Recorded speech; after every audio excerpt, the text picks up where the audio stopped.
a show you'd endorse. Paige is singing, of course. And Mikey loves a woman with teeth like a horse. And Todd's getting winky blinky because RTV is Simply It's irresistible. so fun, you complete us to completion. This podcast irresistible. I these hosts fit right on my face. Get us on that Space space list. and this pod is the reason. This podcast S-H-O, irresistible. cause there's a character limit. Simply irresistible. Damn, girl. You podcast with that ass? Thank you for tuning into Romancing the Pod. You had us at hello. I'm Paige Wesley. I'm Mikey Randolph. And I'm Todd Schlosser, and this week, Mikey made us watch Risky Business. So was this the first time you guys had seen this movie? Unfortunately, yes. It was the first time I had seen this movie, too. Mikey, had you seen it, and why did you pick it? Why'd you do this to us? I mean, it's Tom Cruise Spring. I know why you did it, but like... I feel like this is a very 80s The Girl Next Door. See, I like Girl Next Door so much better than this movie. This is a brothel next door. No. Todd, there is a movie called The Girl Next Door, which is basically this plot, but I personally believe done way better. I've never seen that movie. Bro, really? Was it also in the 80s? No, No. it was when It's I like was the in early college. 2000s. Yeah. Yes, Fuck, okay. yeah, and I actually really like that movie. I think the thing that Girl Next Door does that this movie does not do, Girl Next Door goes out of its way to present her as a whole person with thoughts and feelings and wants and needs outside of just what the stereotypes of her are. Sure. Yeah, but in the 80s, women didn't have thoughts or feelings or were people Or really. even really so, names in this movie. So, like, I mean, I get why this movie is what it is. But Mikey, was this the first time you saw it too? No, I've seen it back in the day. I picked it because it's a Tom Cruise romance. And the plot is ridiculous. Oh, yeah. Of him, trying to make a brothel. I will say, I was expecting it to be a lot worse. Were you? Yeah. Okay. And maybe because I had the bar set very low. Did you think he was going to involve other teenage women? Is that why you thought would be worse? No, but I felt like they were decently not as bad to the women as I thought they were going to be compared to what I thought it was going to be. I mean, I do think they could have been worse. Like Ziggy from Quantum Leap, I do feel like his version of Pimpin' is way worse than Tom Cruise's version of Pimpin', but it's still that guy, terrible. That's the guy who wants back into the Matrix. Yeah, Yes. he wants into the Matrix. He's not Ziggy. Yeah. Oh, they look the same to me. You know, Italians. Wow. They all look the same. Wow. Us pasta eaters all look the same to you, huh? I'm so sorry. I swear to God, I thought they were the same dude. So I guess my main question, were all the kids 18? Absolutely No. not. There's one shot where there's literally like a 13-year-old There's a full-on child. on the A couch, and child. two sex workers come and like sit down next to him and touch his leg. He got up and left. No, he just walked to a different part of the house, Mikey. He got up and left because he'd already creamed those jeans. He was like, "Ooh, I'm saving $300 tonight." That's all I need. $300 back then, too. Oh, I did a lot of adjustment for inflation, so as we're going through it, I can give you all the numbers, as well as how many sex works would have had to have taken place for Tom Cruise to make $8,000 in a night. I did all the math, guys. But I do think the $8,000 does not pay for that Porsche being Oh, yes. I have so many thoughts on that. And I forgot most of this movie except for like the dancing scene. And then the scene where he's like, I'm going to state college, which still makes me laugh. Very funny. But I mean, I forgot that the whole crux was like the Porsche falls into the water and he has to repair it. Which doesn't happen until 50 minutes into the movie, by the way. Yeah. But when it happens, I was like, oh, thank God he stopped the Porsche. And then when it falls, I literally went, oh, no. I was not expecting that at all. Well, when the first escort arrives to his house and he opens the door, I was like, oh, this movie's about to get real problematic. And Tom Cruise was way nicer to them than I was expecting. And I was like, good. Cool. I'm glad that one interaction made you ignore the rampant misogyny of this film, because it's bad. Oh, I don't think he ignored the rampant misogyny. I just do think that could have gone way worse. Well, I mean, all the guys are underage children, too. I mean, that is also bad. Here's the thing. Are they not literally physically abusing the sex workers, yeah, great. We met the minimum. My problem is the fact that these are all high schoolers. They view sex as completely transactional with the other girls they are in high school with. Girls that, by the way, we never meet except for that one in his dream and don't even have first names. One of them is just called the babysitter. Well, that's because that's his dream. I don't think that girl in his dream really exists in his reality. I don't even think she's the real girl. The girl, I mean, there is a girl in this movie who they do not name, and that's like his friend's girlfriend who comes over just to fool around at his house. And I thought when that happens, I was like, oh, okay, if he's just like running out rooms for like couples at the high school to fuck in, I'm fine with that, right? Like, that's fine. But when he brings in adult women to sleep with his high school classmates that are as young as like 14, like that's a problem. That's a problem. But then he also sells it to those high schoolers as, you've paid how much money and she hasn't even fucked you yet? And I'm like, oh, cool. So I guess girls aren't even worth talking to or any sort of companionship or anything. If you're not getting fucking laid, they're a waste of time and money. That's what this movie actively says all the way through the film. It's fucked up. I have no counterpoint page. That is exactly what it is. I have not felt this gross watching a movie in a long time.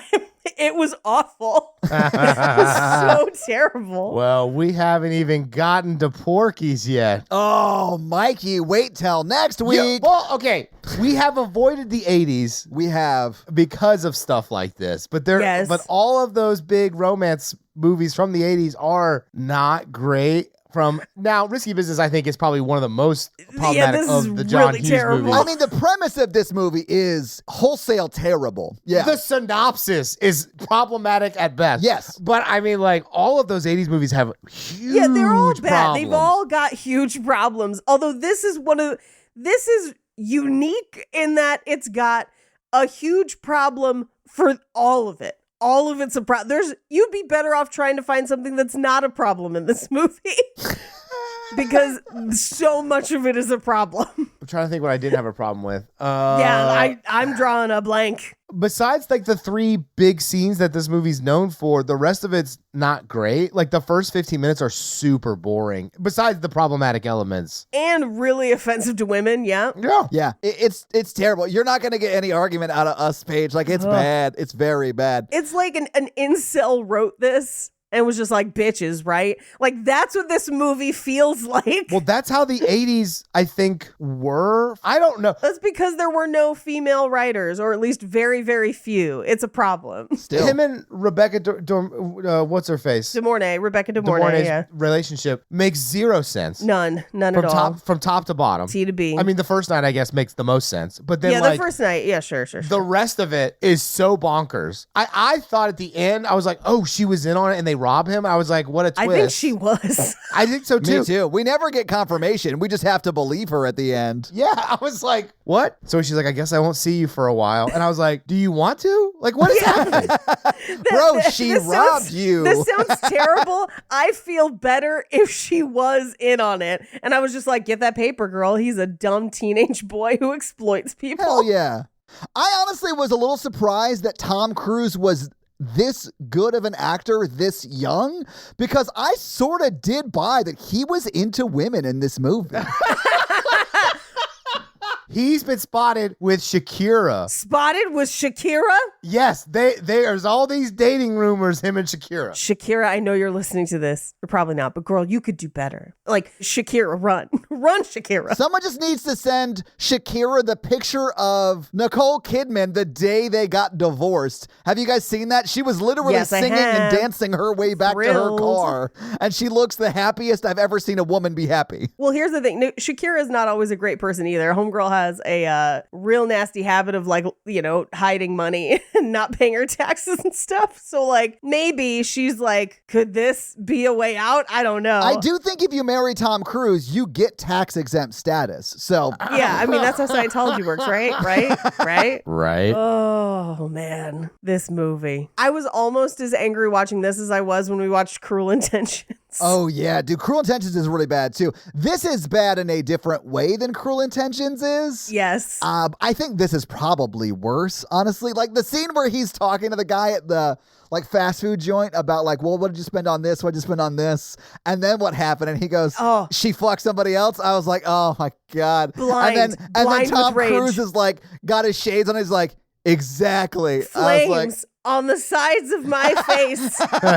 wait, is that a rom-com? Is it a rom-com if I just love it? I don't think so. Because I don't know that fully you can love that justify it movie. as a rom-com. The last line in that movie is all about how an undercover cop realizes he needs to go home and have sex with his wife. So we should count it. Wait, which ending? Oh, sorry, not the theatrical release, like the video release where they show all three? Yeah. Fair question. God, I think the 80s might have been terrible. The 80s were terrible. This movie had a hard-on for capitalism in a way that we just don't get today because we realize what happened during this time and how it all sort of fucked us. And I believe if I watched it correctly, Tom Cruise was a somewhat decent guy who cared about other people and then also helping people, but then throughout the film wanted to get rid of that to become a bad person, and so did all of the things to be a worse person, to be a better capitalist? You are incorrect, sir, because the only thing we ever see of Tom Cruise is lying about all of the girls that they go to school with, that he's had sex with them, and then when he's like, I didn't because she was fat, because he does at one point say she was bigger than I thought she was, even though it's a fucking made-up story. Then he fat-shamed an imaginary person? He fat-shames an imaginary person. I've done it to Clifford. The dog? The big red dog. Wow. Big red Wow. How dare you body shame an How dare you body auburn-haired, shame a bitch like beautiful that? puppy. He says, I just want to help people, and then laughs because it's a joke. He does not mean it. That is not real. He also just wants to make money like everyone else. And then the only reason he doesn't initially take her up on the offer to make money for the week is because he doesn't currently see money. He doesn't see an immediate need, and he finds her profession detestable, despite the fact that he has been basically paying for her services this entire time. And only when it serves his needs is he no, it's fine. As long as I'm going to get money for it. He's a bad person the whole fucking movie. What you just described is capitalism, and that's funny to me. Oh, I know. Hey, you'll get no argument from me. Yeah. It's actually unfettered capitalism. I have no problem with actual capitalism. Yeah, it is unregulated capitalism. There you go. But he's gross but portrayed as the hero. And so much so that the movie, his last name is Goodson. Good son. Yeah. And I'm like, there's nothing good about him. He is a trash human. I do also think his friends are trash humans. They are all except all of them. Yeah, no, all of them. I was going to give an exception for somebody, and then I thought about it. I was like, nope. You thought Balky was the exception? No, absolutely not. Balky wasn't one of his friends. Balky was a 40-year-old teacher who was grooming those 3 students at the poker game. There's no way they want me to believe that Balky is the same age as Tom Cruise and his cohort of friends. At least there was no rape. There was a lot in this movie, Mikey. There was literally tons. They're all underage, Michael. There's tons in this movie. Statutory, yes, but okay, so I was going to talk about it's interesting to see Booger before he becomes Booger, which reminded me that Revenge of the Nerds has a rape scene. And then that also reminded me. And that's after this, right? That's after this, yeah. And then what's the one with Molly Ringwald? 16 Candles also has one. Yep. 16 Candles. Or has an implied one. You don't fully know what happens, but it is heavily implied. Where someone is under the influence and then the next morning it's did we, didn't we? And nobody really knows, so they act like they did. Does Breakfast Club hold up? No.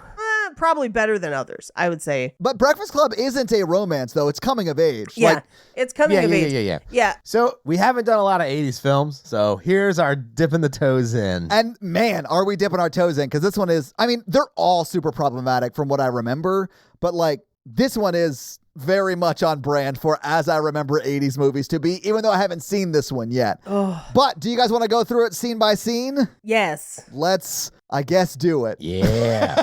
We open with credits that are scored by moaning. It's just it's like Rebecca De Mornay. Tom Cruise.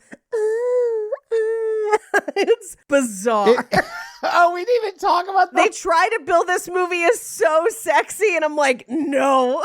It's When this all movie bad. opens up on a naked woman in the shower, Right. I was like, this is going to be a rough watch for us. We have to get to that because it doesn't open directly onto a naked lady. Yeah, in the shower. we're not there yet, which is That's wild. like 2 scenes from now. Yeah. We open with Tom Cruise smoking and then crazy voiceover because we get him telling his story in like the douchiest way possible. Where it's like, oh, did Elliot Rodgers write this before his manifesto? Because that's what it sounds like. It honestly feels like young Republicans made Chat GPT and then spit out this script. Oh, it is so bad because he's just like, the dream's always the same. I go to the neighbors and the door's open. And I go inside and I look around, no one's there, and I hear the shower running. So I go upstairs to see what's what. I was like, oh, you're breaking and entering and now you're a peeping Tom? And this is Yes. the person they want me to like in this movie, Paige. I'm supposed to root for this guy? And well, this is basically the opening to a porno because like he sees her in the shower and is like, do you want me to go? And I'm like, yeah, she's like, I'm trying to shower. The best part of the scene is that when her mouth moves, it's Tom Cruise's voice, which makes Upsetting. it way unsexier. Oh, was that unsexy for you? Oh, sorry. Yeah. That was definitely. It I was wasn't into that at all. No, I hated that. No. Well, and then she's like, no, stay. I want you to wash my back. And then he goes to get into the shower fully clothed. It's a dream. He's Todd. Yeah, I get it. Yeah, Todd's going to defend this. He's going to defend showering fully clothed. How else are you supposed to clean your clothes, guys? I don't know, but like my sex dreams are way more realistic than this bonkers nonsense. I wish I had dreams. Oh, that is sad. Full stop. Wow. Look, I am a therapist, not your therapist. That sounds like a lot to unpack. What are you, a dream therapist? I'm not asking you to fix things. Some people just don't remember their dreams. Like that Yeah. that's a thing. Yeah, I'm aware of trauma. Yeah. Well, but also just some people don't. Like it's known that some people just don't remember them. And it's not necessarily an indication of anything. I could be out here washing babysitters' backs all night, but when I wake up, I can't remember it. Yeah. Oof, it's rough for you. It's not really. Have you ever had, what's it called when you like realize you're dreaming? Lucid dreams? Lucid dreaming all the time. Yeah, I've had like 3. It's super common for me. And you can train yourself to do it. I've heard that too, but I have never been able to. Yeah. Mine's usually traumatic, but we don't have to get into that. I mean, I do also have nightmares like other people. You can't always control it, but like, you know. I guess that is like the one good thing about taking Timo-Sil every night and not having your dreams or whatever is that you don't have nightmares. What is the real drug in real nightmare? I think it's Dreamo-Sil. It might as well be Dreamo-Sil. It's like Sleep No More a fan. Yeah, it's pretty much. It's ridiculous. I think it's the generic, actually. It's called No Sleep At All. No sleep at all. That actually sounds more brand name. That's why I'm in marketing. That is why you're in marketing. Either way, he opens the shower door where the babysitter was. While wearing a Letterman jacket. Right. Yeah. And it turns into his SAT. Well, they didn't call it SATs back then. He's like, it's my college test. College And I was like, boards. College boards, which when I took the SATs, I had 3 different types of scores, but then the colleges only counted 2. So like if you were applying to places that counted all 3, I actually had a really high writing score. And I was like, come on, count all 3. Because my math score was not great. Although all of my scores were higher than his scores. I was like, man, dude. Well, his scores were low on purpose as a plot point because they were even with that low score, because he got the guy who came to interview him laid, he got into Princeton. Insane. Yeah. But I bet that's what it's like.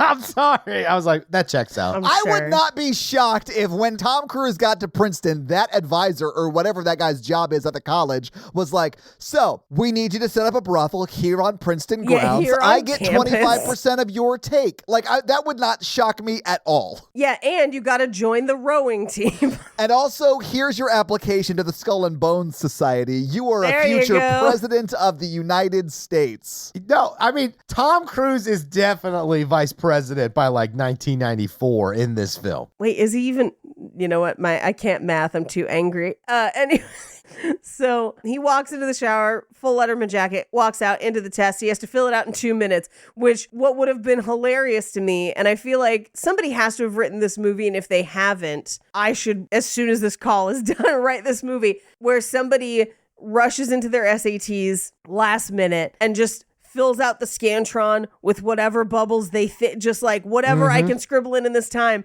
and then gets an almost perfect score and gets into like whatever college they want, but they're just like, I don't know. I didn't answer the question. Paige, yes. Please write that movie. as soon as Yes. we're done. There have not been a lot of like high school comedies lately. Like Superbad kind of thing. Not even like Easy A or Booksmart. Booksmart was the only one in the last, but Booksmart's now like 5 or 6 years old, right? Oh, yeah. That's the only one from like the last like 10 years. God, I haven't seen either of those movies. I don't know if there just haven't been any or if I haven't seen them because I'm an old person. I did see Booksmart. I love Booksmart. Booksmart was good. Anyway, back to this movie. Yeah. That's not as fun as Booksmart. So he wakes up. I'll never get to college. My life is ruined. No, it's not. Become an electrician and make more than your friends. Well, or some other. College is for some people. Like, I'm not For going to shit some on college, people. but a lot of people don't need to go to college because they want to be, Agreed. or you can make a pretty good job, like as a plumber and not go to school. Dude, after what I had to pay plumbers and electricians Yeah. this week, become a fucking plumber and electrician. Holy shit. And money hand over fist. I have a friend who is in the plumbing arts. And Plumbing arts. he said the funniest thing to me, and he openly admitted that this was not his line. It's just something that they say a lot. And he's like, I like being a plumber. Because if you're doing your job right, no one really notices. But when you fuck up, that's when things get full of shit. Oh. And I was like, Tony, you're a good dude. Hey, Tony. They actually taught him that in plumber school, that joke. You know, they have like 4 go-tos. It wouldn't surprise me if like that was in a movie or something. Like he was like, this is not Probably. my line, but we all say this. One of my favorite parts of Community is when Troy goes to HVAC school and Yes. it's like a secret society. I always think those sections are very, very funny. Oh, you mean John Goodman's best role, Paige? No, Righteous Gemstones is John Goodman's best role, and it comes back in June, the day before Outlander comes back. That weekend is going to be wild for me. It is. It's going to be hilarious and sexy. I'm going to need to like take time off work. I don't even know if I can handle it. I still think King Ralph is John Goodman's best work, but we can move on. Gemstones all the fucking way. I where do he love breaks Adam Gemstones. Devine's thumbs. 10 Cloverfield Lane, though, I think. Oh, like, so if we're being good. serious, I actually do think you're probably right, Mikey. Like, damn, he's great in that movie. Cloverfield but Lane he's is so amazing. evil. Yeah. It is. I do love him on Gemstones, though. Yeah. I think he's in a movie. There's a movie with Jim Belushi where aliens are coming to Earth and he has to get them a glass of water and he's a secret agent from the 80s. Of course it's the 80s. Listen to what you just said. But also, if they don't pass the SATs, they don't get to bone these bikini babes. Yeah, it's from the 80s. Oh my God, Mikey. What? Did you look it up? Oh no, it's John Ritter. Never mind. I thought I found it. Well, John Ritter's pretty good too. What's it called? It's called Real Men. Because some of the men in the movies is fake and they're aliens. Got it. It's Jim Belushi though. It's Jim Belushi and John Ritter, and it's a womanizing CIA agent and an insecure insurance agent are paired together to make sure a deal goes through with aliens for the future of mankind.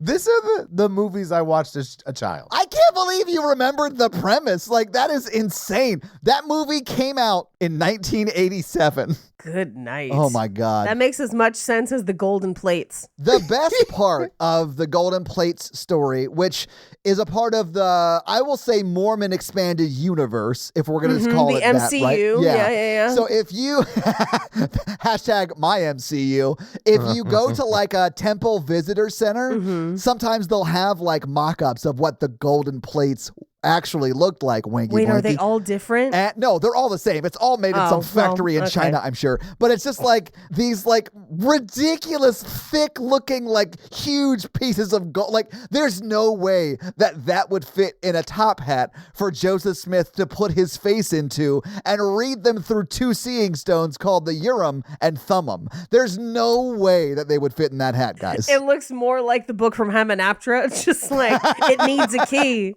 You're going to wake up Emotep. I wish the things I had just said were just completely made up, but that is They are not. what I was raised to believe. That sounds fun, though. Anyway, so we cut to him and his friends having poker night, and he is telling what I believe to be a lie about a girl only referred to as Kessler not her first name, I'm just sure her it's her last last name. Yeah. That was pretty common, especially like people who played sports would refer to them as like their last name in my high school. The one thing I did think was wild is like all the kids smoke in this movie, and that had gone out by the time I was in high school. Did kids in your high school smoke like that? Absolutely not. Well, you weren't allowed to on campus, so. We weren't allowed to on our campus either, but like there were places you could like go and hide and smoke. And I knew some people who would go and get high, but not like smoke cigarettes. But also like, I bet the 80s were like fucking the Wild West. Oh God, it seems like it. It seems like people were just woefully unsupervised and had all the access to drugs, alcohol, everything. When we were seniors, we were able to like leave campus and go get lunch and come back, like drive Same. to Burger King or whatever. I don't think they let kids do that as much, do they? They don't. I don't know. I don't go to high school campuses anymore. Yeah, I was 18 my senior year. For most of my senior year, Because you were held back because you failed 5th grade? Yeah, I remember that story. Yeah. No, No, I'm just because joking. I'm just joking, clearly. my birthday's in November, which means it's like after the cutoff date. Yeah. Anyway, I could like sign myself out and like write my own notes to like not be there, and I could drive. But my mom also taught at our school, so like I couldn't. Okay. Yeah. Like there were limits. And especially, I mean, like pre-school shootings, I think you could do a lot of stuff. Yeah. Like, you could do a lot of stuff. I mean, Columbine happened while we were all in school, right? I mean, yeah, that was the first big one, and then I was a freshman, I think. Yeah. So I bet a lot of rules have changed, Yeah. like around that kind of stuff in the past 20 years. You know. But anyway, these kids are just like smoking it up like they're 40, just in the middle of this basement, swapping stories about, I will say, imaginary sexual encounters, which also, by the way, the 80s, for as sex positive as movies are, the reality in life is not as sex positive. So by claiming that a girl has done X, Y, and Z with all these different people, it might alter her social currency. Just like, and she had nothing to do with it. And I was like, this is fucked up. That shit happens all the time, though. I know. It sucks, but it sucks. does happen. Like, I'm sure Kessler exists. Kessler goes to their Yes. high school. I'm also sure Tom Cruise has never seen her without tons of clothes on, you know? Correct. I would agree. Tom Cruise and his friends seem pretty dorky. Yes. Oh, you're Yeah, only I saying think that all of because them are Curtis lies, pretty Armstrong much. is wearing full-on nursing scrubs in this scene, and he's supposed to be a high school senior. Now, here's the one thing that, like, he very much is contributing to this culture, but then at the end, when everyone is kind of, like, jumping in and having basically an orgy, he's kind of like, I don't need to pay for it, so I'm not going to, which I'm like, hey, sex work is work, and if people were adults and consenting, you do what you're going to do with your money as long as you're safe and everyone's consenting and whatever. Yeah. But I did kind of appreciate that he was like, no, I just talk to girls and like, I don't, whatever. But then the way he says it is like, I don't need to pay for it to get it, as if that's the only thing. And I was just like, damn it. Like, this movie was so close to having one person be like, I don't know. I've been with my girlfriend for like 5 years. I really like her. Like, nothing. There's no way Curtis Armstrong has a girlfriend in this movie, though. Like, No, I think he's just chickening out. But also, they're all underage, so it doesn't matter. well, I mean, some of Are the they 18? seniors might be 18. Like, I bought that Tom Cruise might be 18. Curtis Armstrong might be 18. But some of his friends, No. Yeah. Curtis Armstrong was one of the few that I thought might be 18, and I guess Tom Cruise might be, but we have no way to know. If someone had been like, I was held back a year, I'd be like, great, that's an adult. But no one is. We don't even have the like benefit of Better Off Dead, where Curtis Armstrong is like clearly 40 and is like, I've been going to this high school for 7 years. We don't have that. These are all just teens. And if it was teens having sex with other teens, I got no problem. But it's teens having sex with adults. Yeah. That's why I was like, if it's just them renting out rooms for couples at the high school, Yes. fully on board for that premise. That's Sure, fine. sure. No. What city is this? Chicago. It's Chicago. Exactly. And I know, because they come out of the Drake Hotel, and out loud to myself, I just went, Drake Hotel, Chicago, from Mission Impossible. I just got to watch the original Mission Impossible. That movie's good as shit. Most of them are. I love the first one's great, but I do think he was relieved at the end that he got into Princeton because New Jersey famously does not extradite for sex crimes. So he was like, "Oh, cool! I'm just on the run. Woo! Thank goodness. If he's a juvenile, he can't be convicted. I know they actually would have trouble convicting him, even though he was participating in a criminal enterprise and using ill-gotten gains to then proliferate more ill-gotten gains by purchasing He was a stolen child goods. exploited. It'd be tough because they'd want to prove Rico, but it'd be tough to do. And I think Rico was in the 70s. Like, I think they actually could charge him under Rico in 83. He is an underage child. Unless he's 18, Mikey. If he's 18, Rico. Yeah. Suave. Rico. Suave. Nana. Sex crime. On the charges of Rico Suave, how do you find? He walks in with just his sunglasses and like cigarette. Love it. That's how they charge sex crimes. Is Rico Suave. Because he doesn't wear boxers. Well, my dad didn't wear boxers until like the 90s. Yeah, tidy whities were like the thing. That was the thing. Until That the was the 90s. thing I remember forever. that. Yeah. No, if he's 18, let's see. He, first of all, solicits sex work, which is illegal. Solicitation is illegal. Yeah. Now, that crime doesn't contribute to the other ones, but once he begins essentially working to promote sex work and taking that money, he pays for the car, but he also pays Joe Pantoliano for his stuff back, which was stolen. So he is purchasing stolen goods, even though they're his own goods. It'd be a tough call. That doesn't count. That would not hold up. You can purchase your own stolen goods. Yeah. Well, yeah, he would have to have a receipt for what he actually purchased. Otherwise, he's just giving money to a pimp. You can just give money to a pimp. There's nothing illegal. I mean, if a You pimp can came up give to you on the anybody street and was money. like, hey, man, my car broke down. Yeah, I need 20 that's fair, bucks. that's And you fair. were like, here you go. And then walked away. Yeah. You're fine. Loophole. You're fine. Oh, wait, exhibition. Yeah, if any service is exchanged for that, then you're in trouble. Yeah. I feel like people in authority would probably zone in on Joey Pantoliano. Pantoliano? The adults. Yeah, probably. Yeah, very quickly. Yeah. And I feel like Tom Cruise's parents would definitely get the right kind of lawyer to make this all go away. You know what I'm saying? Oh, absolutely. If he's going to be president someday, you know it. But also, this is the 80s, so all of them would be like, good job, sons. Boys will No be foul." boys. Yeah, exactly. Oh, I hate That's it. this whole movie. The movie could have ended with a judge saying that, and it still would have worked. By works, do you mean still been awful? Because, yeah. No, I think he means still been a hit in 1983 when this movie Uh-huh. came out, Paige. That's true. There is an origin story for toxic masculinity, and it's all of culture. Yeah. I would love to talk to a woman at the time who saw this movie and be like, what did you feel about this?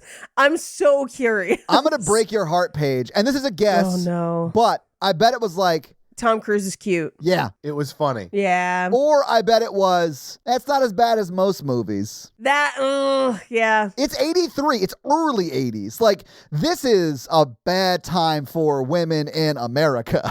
Yeah. What's the most problematic person you've thought was cute in a movie? Where you're like, I shouldn't. This is bad. Your answers are gonna blow us away. No. I can already tell. No. Jessica Rabbit? The Board Queen.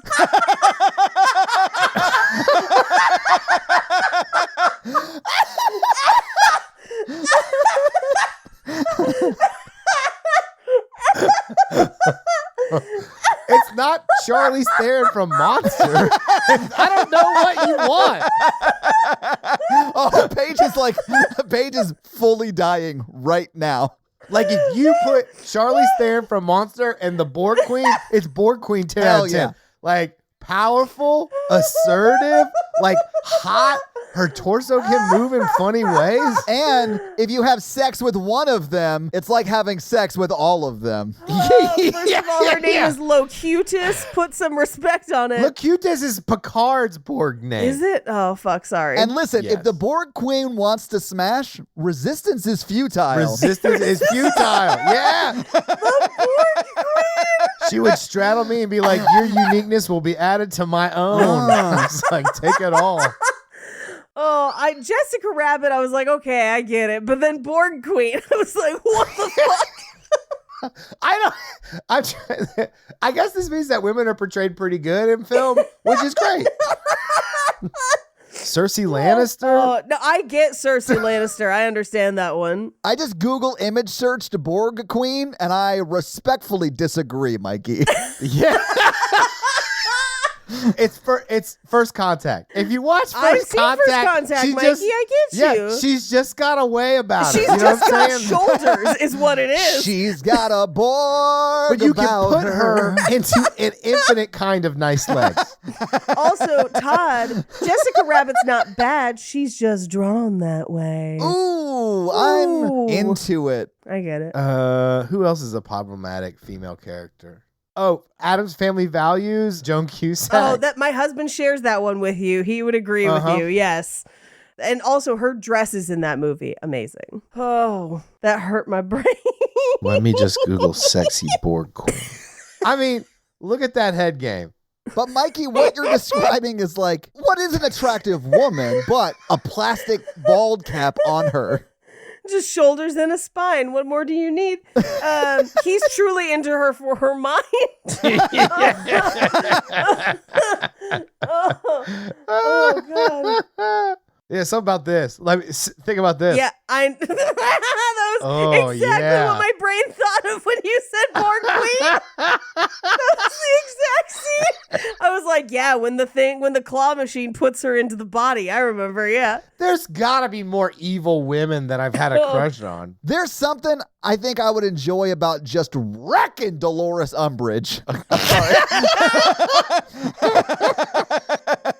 Anyway, let's move away from this Daenerys Targaryen. I'm just saying there's like a few I would pick. Oh, yeah, Daenerys, for sure. 100%. Yeah. Absolutely. What about the lady that did the, like, she was, like, pregnant, and then it was, like, a smoke baby that, like, killed a guy?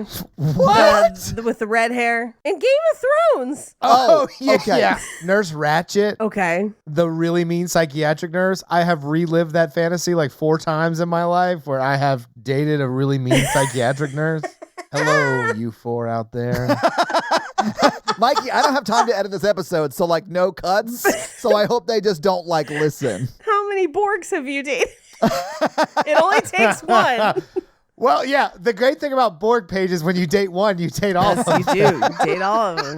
Okay, we're only like 2 scenes into this movie. We gotta keep it moving.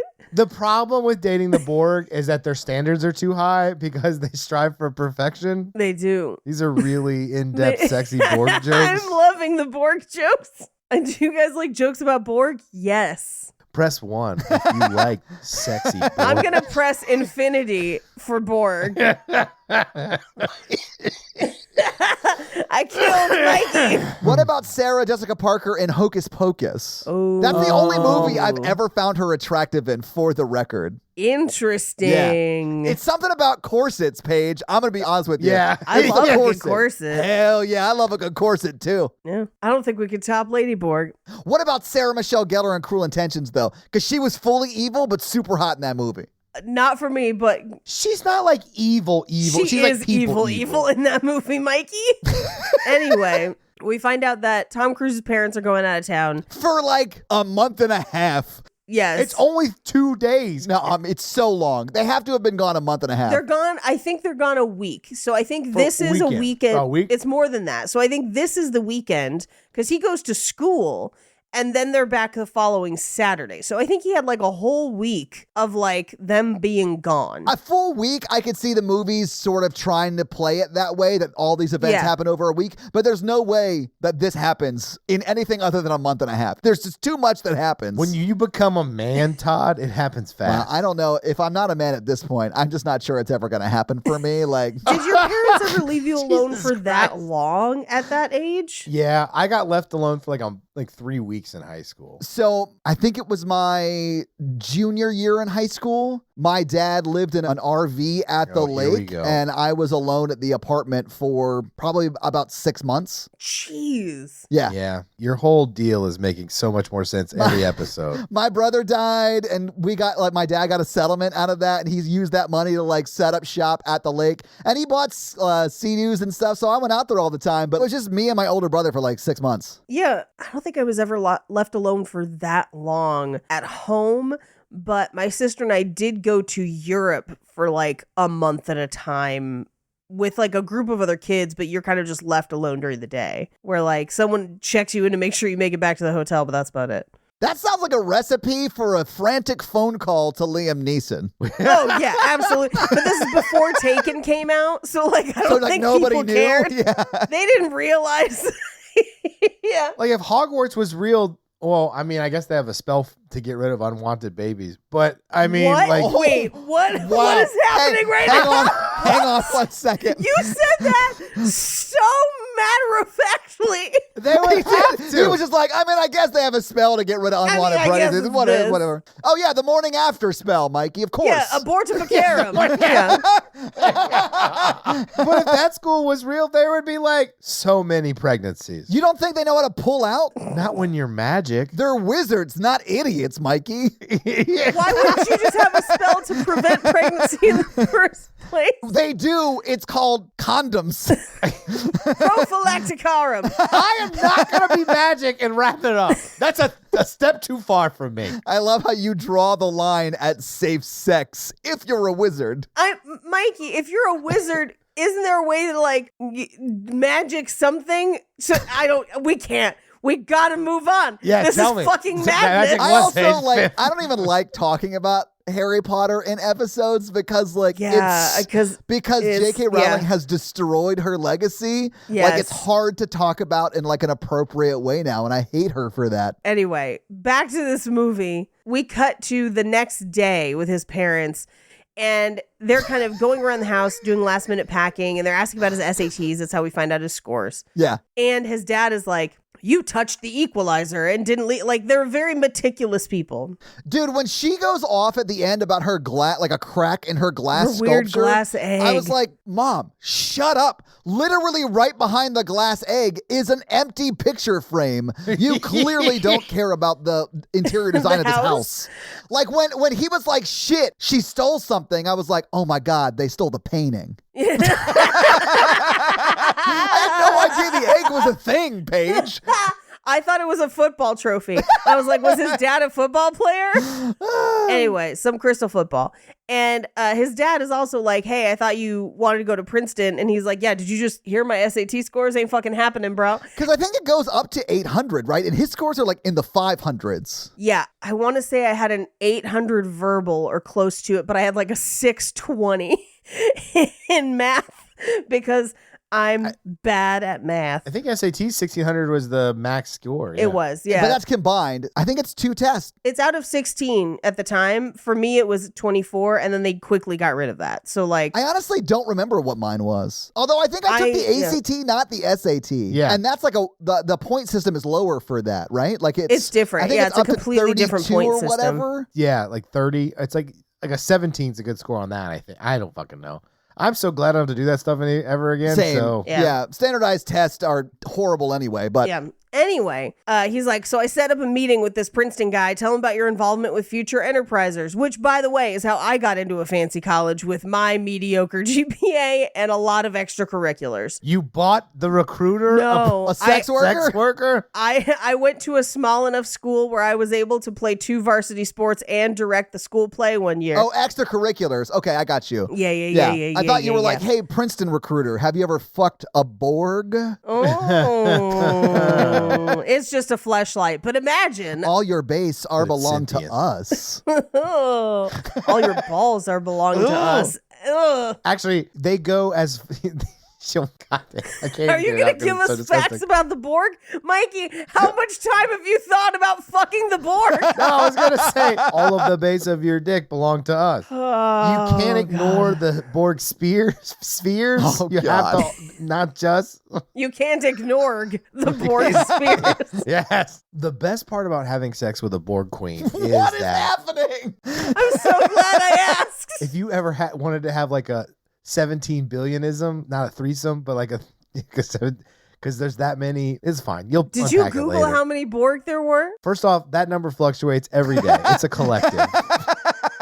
It's not a closed system, Paige. They're welcoming new Borgs every day. Oh, God. We are barely into this movie. You got a rubber subspace transmitter, you know what I'm Now saying? you're like just really Googling words. like No, I only know all of this off the top of my head. That's more worrisome. And I was feeling weird about my picks, but no, now I don't feel weird. Anyway, so we cut to, they give him they give him money for food, and he drops him off at the airport. So yeah, they give him $50 for food, $50 Yes. for expenses, and then $25 for like emergencies or whatever. And that is $125 total. If you adjust that for inflation, that's $380 today. Yeah. That's a lot of money for a week. And like back then, like you'd fill your car up with like $10 for the week. I do remember my first car, I was able to fill up for like $15 to $17, like full tank of gas. In my life, I don't think I have ever been able to fill a car for less than $3 a gallon, unless I was out of state. Well, you're also in California. Yeah, We're in yeah. the South where I think gas was like 12 cents a gallon in It was 2020. definitely less than $1 my senior year of high Fuck. school. Same. Yeah. Yeah, But then Mikey, by fully. the time I got to college, it went up to over $2 a gallon because of 9/11, Right. You know, and Yeah. all that stuff. Because remember, I learned to drive after 9/11. Never forget, Paige. Never forget. Never forget how to drive, Paige. Yeah. Never forget. Oh, don't ignore the stop signs. Anyways, so we see him at home drinking whiskey and Coke with a frozen TV dinner. Yeah. Just fully frozen. This is the moment I realized Tom Cruise is an idiot. Okay, let's not make fun of my current life. Mikey, you know how to picked up use a gravy and tried to microwave. lick it like a popsicle? Now, fun fact, it's in a metal tray. Yeah. Because usually you used to put them in the oven, or older microwaves sometimes had anyway. But yeah, it's kind of cool that they're the old actual metal tray ones. Well, this is an old ass movie. I did think it was funny that he lit a candle for himself in this scene. I was like, what are you doing? You're by yourself. I think he was about to slap it to the board as soon as he was done with dinner. I light candles all the time over here at Casa de Mikey. Okay, but like for scented candles, this was like a candlestick. A taper. It was a taper. Yeah. Well, this is before they had Yankee candles and the other kinds. Oh, I bet he was Yankee and his candle through most of this movie. You know what I'm saying? It shows him do it like 3 It times. does show him doing it. But also, you should yank your stuff with the candlelight. Like, really get romantic with it. Treat yourself. Oh, you've not jerked it unless you've been jerking it thinking about the Borg like you're Ebenezer Scrooge. Oh, sorry. First off, I'm not even going to talk about if you get the Borg Queen and 7 of 9 together. Oh, Mikey. Because Mike, I get it. 7 of 9 is gorgeous. I understand. Now I'm actually really curious. Like, Borg curious yes, like what's your Borg jerk off scenario? query. Query. What's your Borg jerk off scenario? I have to fuck the Borg Queen to save the universe. What? That actually makes a lot of sense to me. But for me, I think it's probably number 6 from Battlestar Galactica. If we're going to go like that route, She's pretty good. I'd go number 6 from Battlestar Galactica. Paige, I would like to posit that I can fuck the Borg so good or so bad that they're like, we don't need your civilization.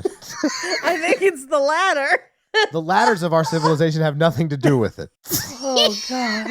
Oh, my gosh. Oh, this is the new Minions. I wouldn't fuck a minion with Mikey's dick. No, man, minions are for eating, not for fucking Paige. Come on. I don't think you could fuck a minion with Mikey's dick. It would kill it. Anyway. You ever seen a minion on a rotisserie page? Not yet. Anyway, so he has fun around the house. He plays the sound system. He does the very famous dance scene in his underwear. That scene actually gets more graphic than I expected it to do. Yeah. Like, Yeah. you practically see Tommy's taint. And I was like, oh, interesting. Cool. The Cool, female cool, gaze in the 80s was like so over the top, Mikey, right?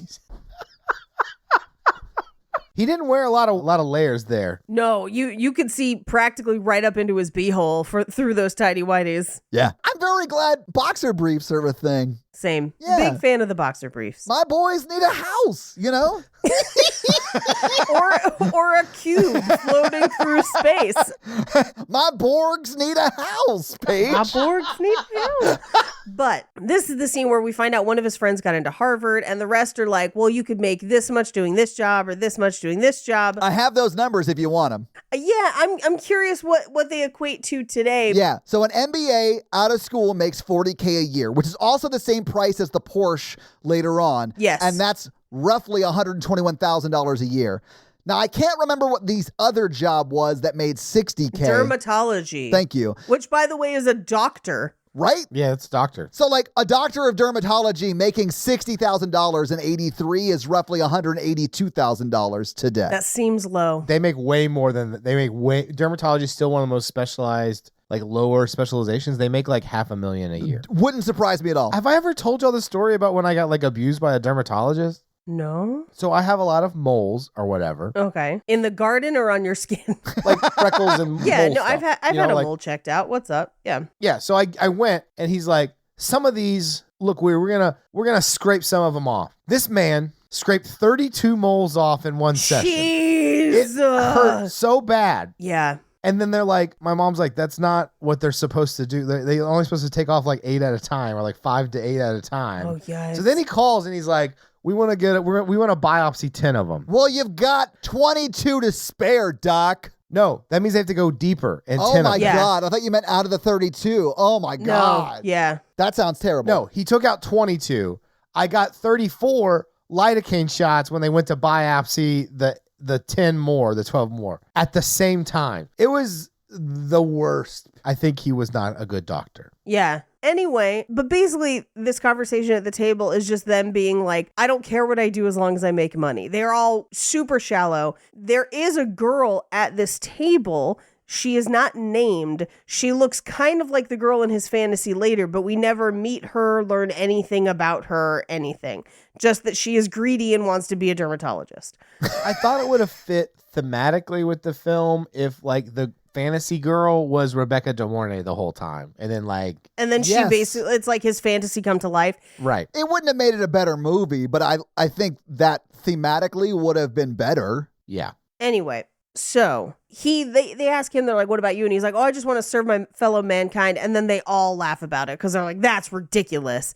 And we cut to him at the free enterprise thing with Bronson Pinchot, where they're just like you've got to help me with our projects. I've been doing sales and marketing. So you can't do sales and marketing if there's no product. Like, what are you doing?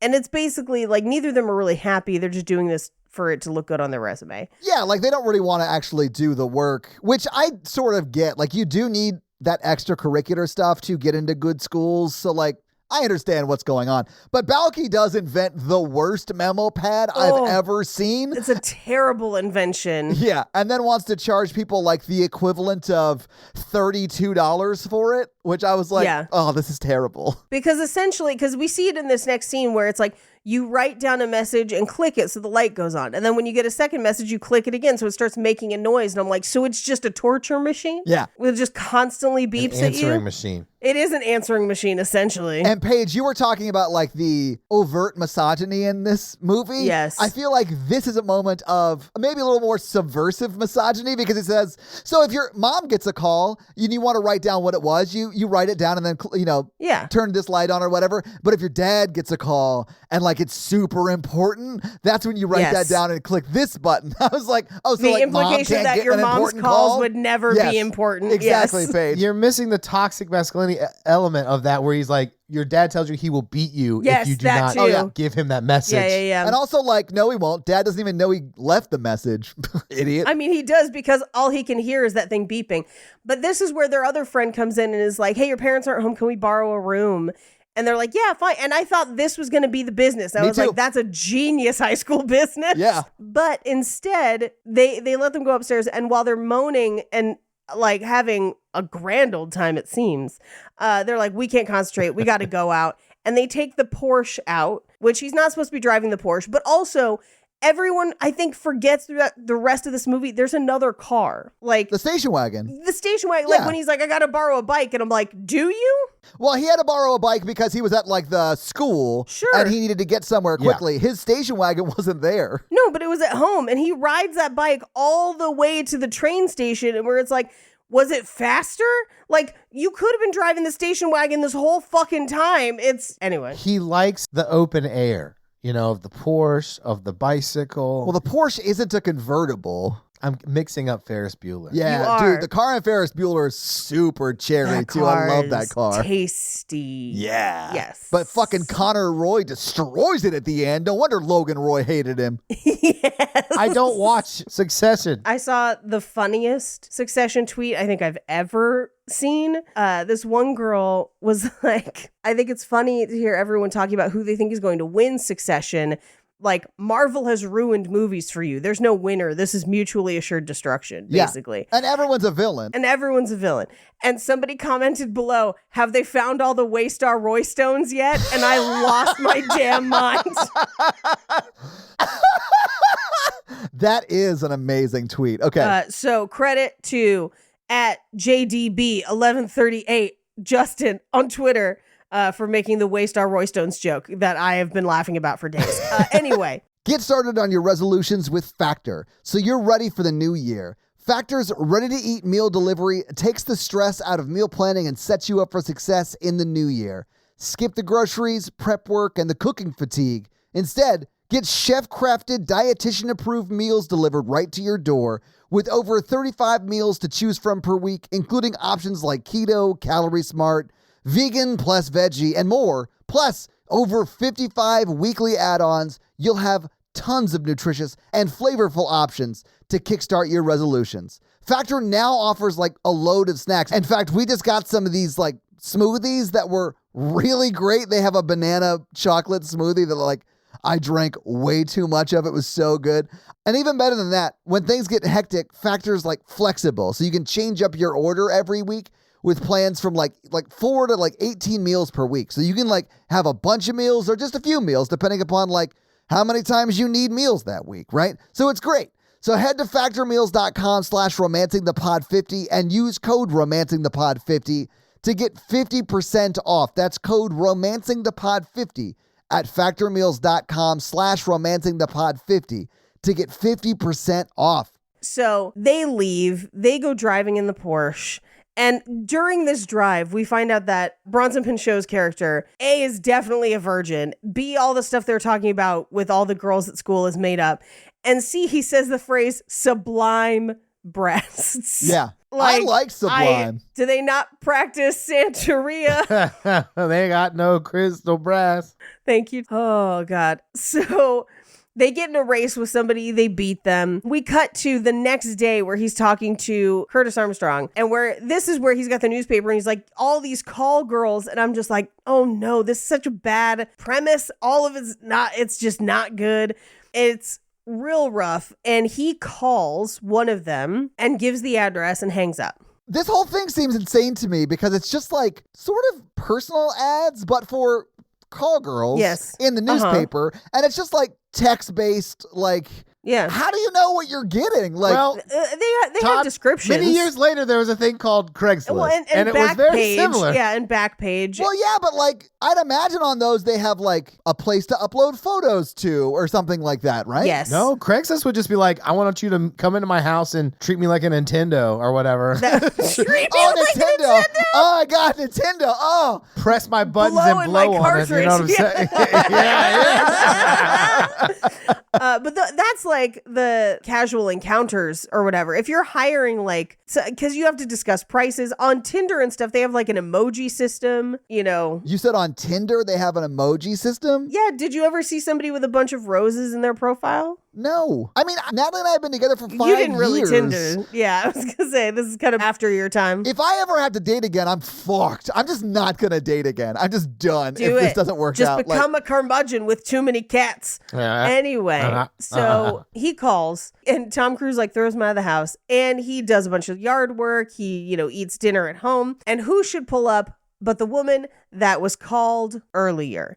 She arrives at the door and it is very clear that she is trans. And he freaks out. He does, but he genders her correctly in this scene. He does the and entire I was like, time. That is a bonkers thing to get right when you're doing so much else wrong in this movie. I know awesome. this Good is for this you. is the one scene because she comes in and they have a very calm, friendly conversation where she's like, "You didn't realize what you were getting into. I understand.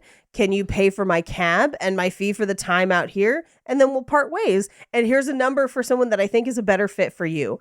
Business transaction complete." And I was like, good for everybody. What a pleasant encounter. Yeah. Yeah. Which I think that's like the best way to handle it if you were in her situation. Like, Yes. you're not trying to have sex with a high schooler. And so, like, Yeah, no. yeah. She did what Lana should have done because Yeah. Lana shows up and is just like, he seems underage. Whatevs. Like, no. Jackie makes the right call, arrives there and is like, this is a child. I have better things to do. Like, I'll just take his money and then I will leave. I bet this interaction that we're talking about was actually like a decent, good thing in the movie. At the time, they were like, wasn't it awful when that they probably would have misgendered her, shook him down? Right. Like position it like a negative thing. It's just the 80s were a terrible time. Terrible. Yeah. Anyway. Unless you were cocaine, the 80s were a terrible time. Then you were popular. Everyone likes me. I'm gonna be popular. Anyway, so he tries to jerk off. I think he does. I mean, I don't think he finishes because it's the babysitter scenario that he described to his friends earlier. But then the cops are there and then his parents are there. Oh, yeah. Which, like, I don't know if you've ever had one of those where you're like, I'm in the moment, everything's great. And then you're like, what? No. And something just like ruins the moment. And you're like, Just like intrusive thoughts. Yeah. Yes. or like someone calling or something. Oh, yeah. Somebody texting. Why are you guys checking your phone while you're jerking it? If you're watching porn on your phone, Todd, Oh, okay. I feel like I shouldn't have to explain this to you. Yeah, you watching porn on your Apple IIe, Grandpa? What are you doing? If you're on TikTok watching people chop wood and people keep texting you and you're just like, God damn it. I'm just trying to relax on my lunch break anyway. In his fantasy / dream, the cops are there. His parents are there. Paige, you say that Tom doesn't get there. I think just like David as Pumpkins, the Vice Squad, his parents, that's all part of it, baby. Part of it. Well, but it's the like, you'll never have a future. Don't throw your life away like this. And I'm like, in what way is this throwing his life away? I mean, maybe if an accident happened and there was an unplanned pregnancy, that might change things for sure. But like just sleeping with a classmate, like that's it. Like that's not going to ruin your life, I guess. No, I mean, this is pretty much a white privilege, the movie. Like, there are no stakes in this movie, really. And he should have bought her steaks. She was a nice girl. She was. Lana was a saint. She has some problematic elements to her, too. But I think ultimately she's like a victim in this movie. Yes. Yeah, we'll talk about it when we get to it. Which one's Lana? Lana is Rebecca my De God. Mornay. Which one's I don't know any of their names. Much like the 80s, Mikey has no idea what the women's names are in this movie. Michael, she is the only woman in this movie with a name. Okay. But I don't remember the guys' names either. I'm not good with names. With faces. Me either. I'm a face dude, too. That's why I call them by their real names, because I know them as actors, Yeah, right? exactly. Same. Anyway, he kind of pops out of it and he goes through the newspaper to look at the other ads. And he's crossing some out, circling some. And one of them just says, girls any age. Yeah, I saw that. Terrifying. It was bad. I did not love any of this movie. I don't like it. And why does he have a checks cashed sign in his window? Honestly, just so they can show the red light on him in that one scene. Yes, like, that's the that's only absolutely reason it's what it really is. there. There's no reason he would have that. Because he's writing checks his ass can't tap. Later on in life, he invents payday loans because he's a good person. Yeah, because they are notoriously good people. Payday lenders. Every time Rebecca De Mornay was on the screen, I said out loud, oh, hey, it's that lady from Three Musketeers who was hot. I still have not seen Three Musketeers. I have seen Man in the Iron Mask, though. Well, wait till next week when we do. No. Rebecca De Mornay is very, very pretty in this movie. Yes. Well, and honestly, still is. Like, she's an attractive lady. Like, that's just the truth. She can have my 6 of 9. You know what I'm saying? 7 of 9. I gotta talk about it. Sorry, Mikey. Maybe you've got a 7 of 9. I was going to say Some of us 7's an don't have exaggeration. that large of a number of 9.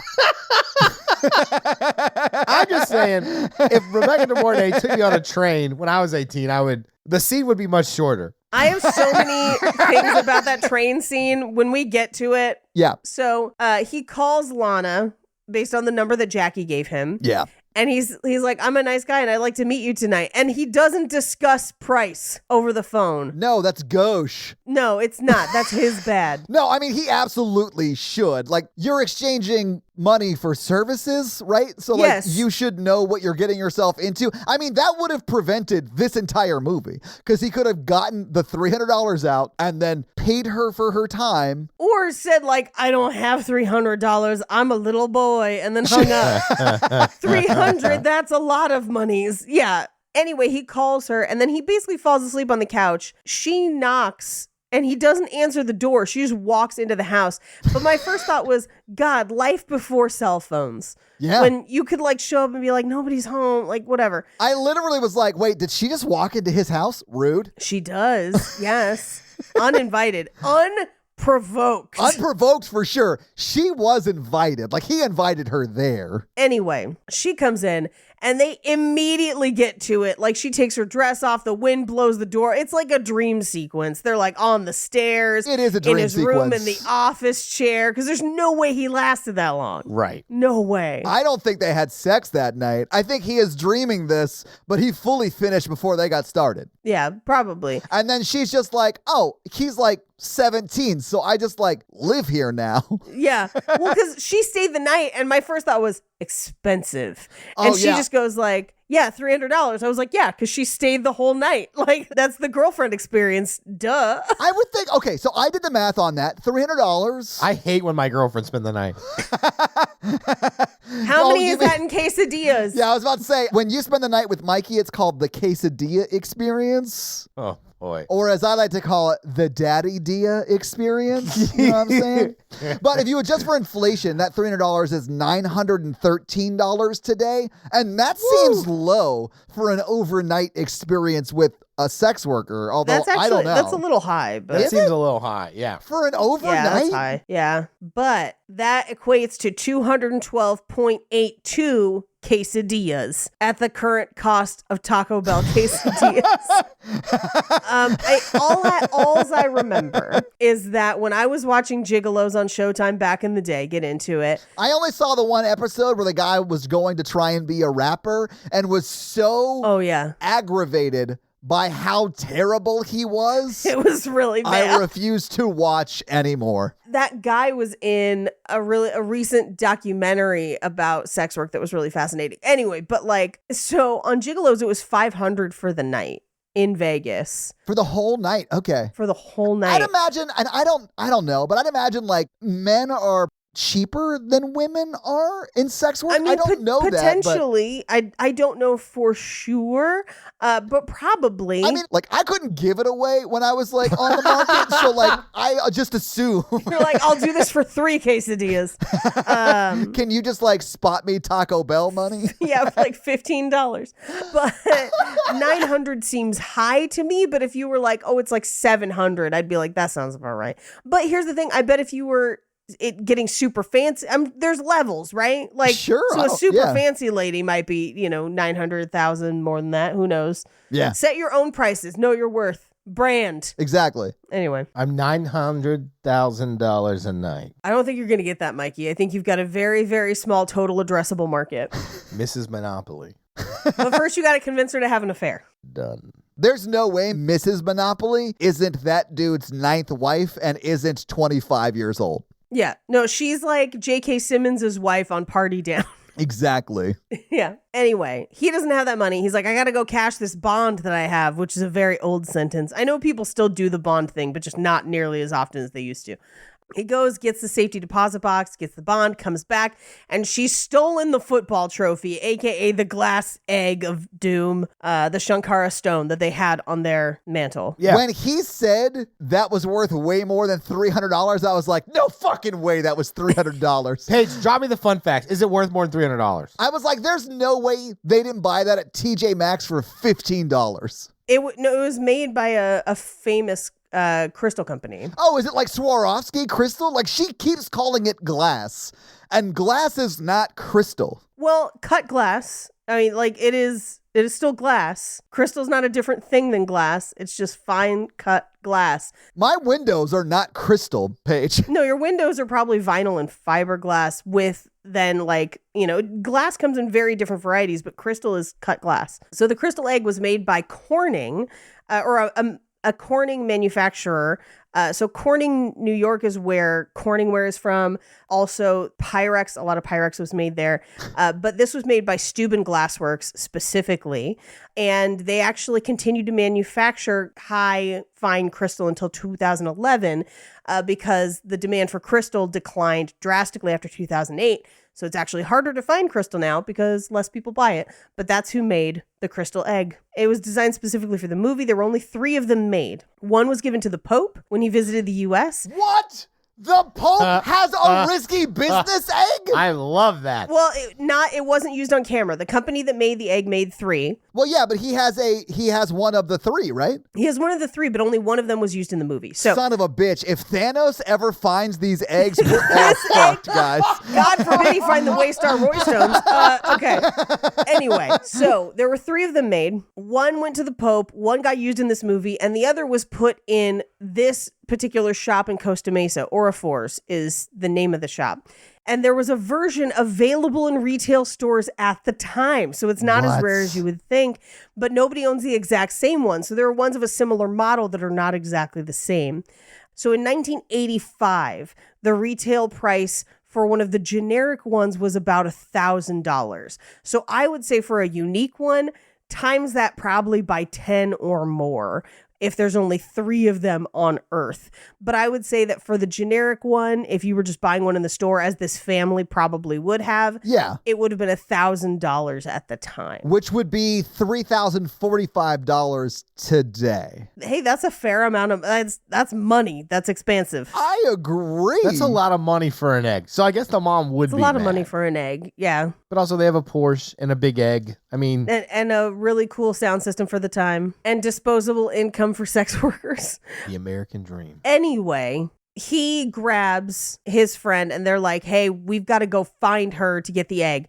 Jackie, the initial sex worker, said that she's usually in this area. So they go and have hot chocolate for $4 for shame. Yeah. Yeah, I was like, uh-oh. I was like, oh, if I could only pay $4 for hot chocolate. But they see her talking to a client and she leaves and they kind of take off after her and don't see her anywhere. But as they leave, you see that they were at the Drake Hotel, Chicago.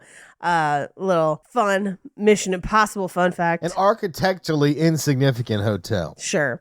But biblically significant. So she comes up to them on the sidewalk, is like, is this your car? Can we get in the car and talk for a minute? Because we will find out that her pimp is chasing her. Yeah. And they drive and eventually lose him in the slowest car chase ever. Not every car chase can be Ronin. I get that. But this one is pretty boring because they sort of just like drive around the block until he makes a wrong turn and then they get away. Yeah. And he literally is just like, Porsche, there's no substitute. I was like, is this a commercial? What's happening? That has to have been like their slogan from the time or something. Yeah. Missed an opportunity to have a DeLorean, but sure, fine. So we see him get a phone call from his mom, giving them the flight information. And he's like, okay, great. How's your Aunt Tootie? Meanwhile, Lana is kind of around making breakfast. And she's just like, yeah, nobody owns me anymore. But like, if we're going to get your egg back, I have to get back in the apartment. And he's like, cool, I have to go to school. Can you leave? And she's just like, no, you want your egg back, right? Like, I mean, she is like, let me make a few calls. If I can get my stuff back, I can get your egg back, right? Right. So, like, I understand why he does continue to, like, work with her on this. He's got a few days. He needs the egg back. But, like, yeah. Well, and she says, basically, we didn't see it on screen, but when they got home from the car chase, they had sex again. Yes. We know. And then he's like, you're not going to charge me for that, right? Because I don't have that many bonds left. Yeah. And she's like, no, that one was free or whatever. I don't know. Yeah. Something like that. She's like, did I ask you to charge or whatever? It's a sample. Just call me Costco. Anyway, Ooh, sorry. Sundays. So he's like, fine, stay here, but please don't steal anything. If I come back and things are missing, I'll go straight to the police. And she's like, all right, go to school. So he goes to school, probably fails that pop quiz. Meanwhile, she's like wandering around his house, basically casing the place. Yeah, like literally pulling this like silverware out, like the candlesticks, like, yeah. Yep. That's why I do think she was in on it, because I think so too. her former pimp, manager, as she calls him, like, he knew exactly what to steal. You know what I'm saying? Yes. We cut to... He's in school and they're like, reports are due tomorrow. And he's like, how soon can I get out of school? I've got to get back to the house. He gets back to the house. His friend's already there because Glenn is inside because he wanted to meet her. And Glenn was the guy that brought a girl over earlier. But he's like, I met her. She's nice. I didn't do anything, but you didn't ask about Vicky because now Vicky is also in the house with Lana and they are running their business out of his home. So the way that Tom Cruise felt ownership over Lana... Yeah. Well, he's a teenager. A problem, though, Paige. I get that he's a teenager, but... That relationship, as I watched the movie, was that, like, she had a younger brother, and then, like, he needed to be loved, and then, like, they met some unhealthy needs for each other. Yeah, I honestly at one point was expecting her to get stuck in like a washing machine or something, but it never happened. I'm stuck. I'm stuck in a big house and I found this candelabra and I'm stuck. Give me your 4 of 9. Oh. It's Tom Cruise. You know it is. A 5'4" and 9. Short king. Anyway. So Vicky pays him out for the service that she provided to Glenn. And he's like, whoa, what? Oh, what? I don't know what. I mean, he does sort of like, no, I don't want this because I don't want to go to jail. But he eventually does take it because, you know, capitalism over everything in the 80s. Well, here's the thing. I don't know if it's that he doesn't want to go to jail because some of the ways that he talks to Lana later, I think he does find their business kind of low class and disgusting, but not enough to not take their services. Like, he's a real, like, hypocritical piece of shit, basically. That's like my feelings on McDonald's. Okay, elaborate. I know exactly what you mean, Mikey. Like, I hate McDonald's. I use their service and then I judge it, but then I use it where I'm like, those fucking filthy bitches. I'll take the 20-piece McNugget. Mikey, can I tell you a true story? I had to do a little bit of work last night, and Natalie had a personal training client early, so she went to bed early. As soon as she went to then sleep. You texted us crazy bread meals. I did. I'm so sorry about that. I made up a whole elaborate story about a motorcycle accident that, and then I smashed as many bread puns into that as I could. Bun subscribe. That is such an inside our text thread joke that literally no one not on this call right now is going to get it, but I'm leaving it in. Anyway, leave it in. So literally after I sent you guys that, the second I heard Natalie fall asleep, I went to McDonald's and got 2 cheeseburgers, ketchup only, and then went back to work because I had some stuff I had to do. Sometimes it hits the spot. Yeah. That's like in college where I'd like get shit-faced and I'd wake up the next morning and there'd just be like a Taco Bell wrapper and I'm like, oh my God, what did I do last night? Mikey's drunken college binges don't end with him waking up next to a strange woman. They end up with him waking up next to strange Taco Bell wrappers. And I love that for you, Mikey. For me, it was bags of Jack in the Box. Oh, Jack in the Box is another one.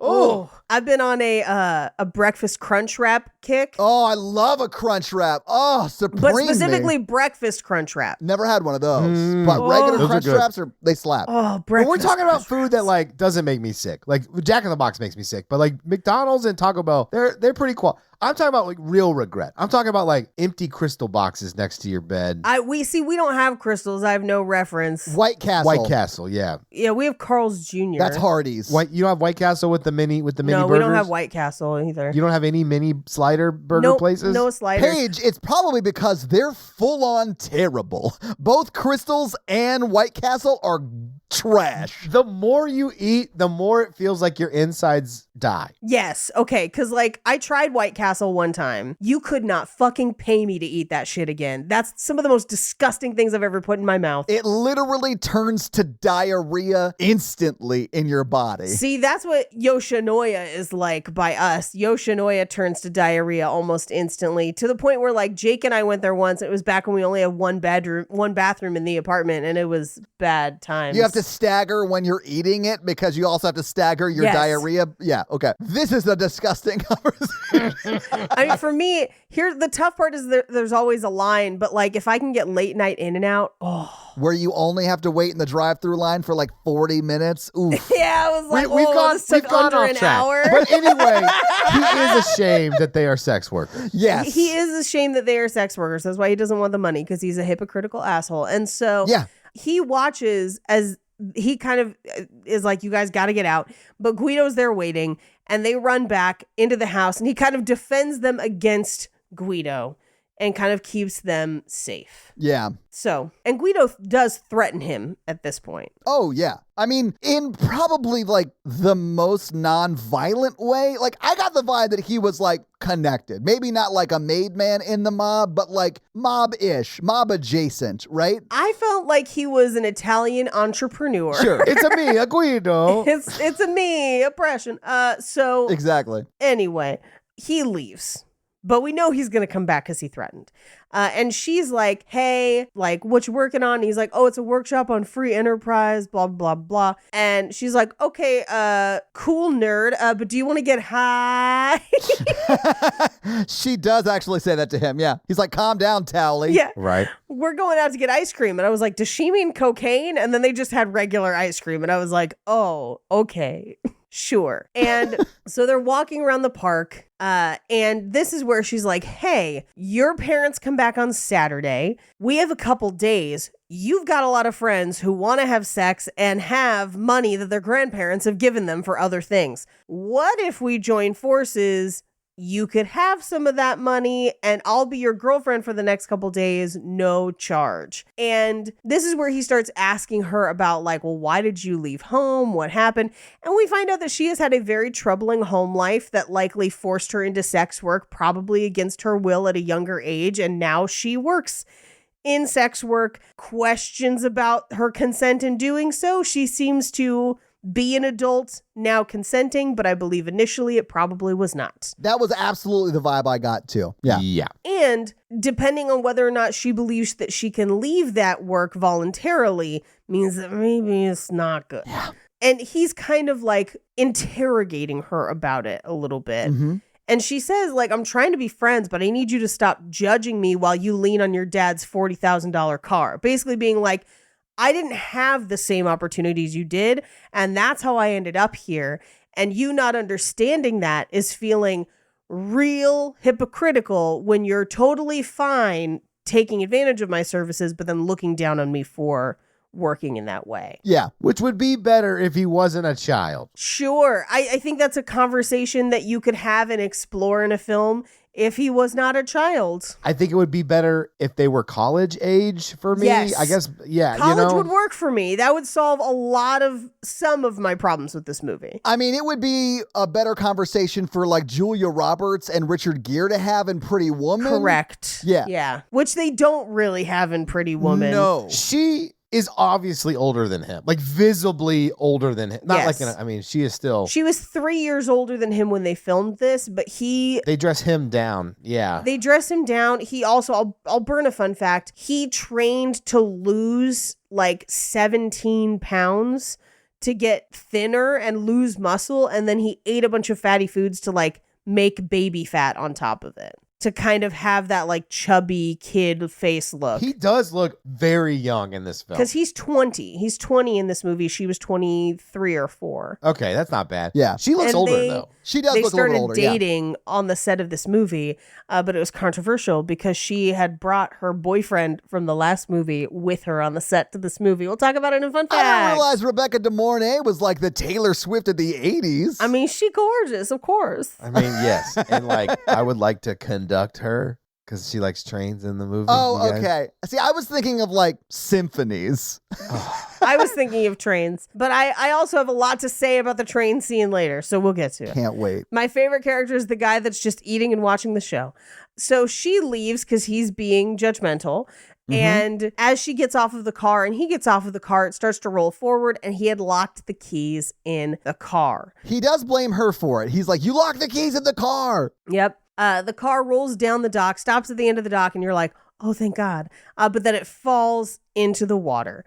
So we cut to them towing the car out, which I'm not an insurance adjuster. Wait, is that true? You're not an insurance adjuster? I'm Oh, not. okay. I'm not. Huh. But I feel like if your car goes into a body of water, it's totaled. Like, we're not even going to try to fix it. It's pretty toast, yeah. I mean, we see it in just a second when they take it to like the dealership and they open it up and like fish fall out of it. Like that car is done. Yeah, once water gets into your engine, I think it's bad, like real bad. I mean, they would have to replace, I think, everything except for like maybe the metal chassis on that vehicle. Right. Like maybe the body of the car would be fine. All the upholstery, like everything. Oh yeah, all the upholstery, all the electronics, the engine, everything. Everything. So I thought for sure, I was like, is he going to have to buy a new car? Because 40 grand, like that's crazy. But it implies that they're going to fix the car. And I was Yeah. like, for how much? 80 grand?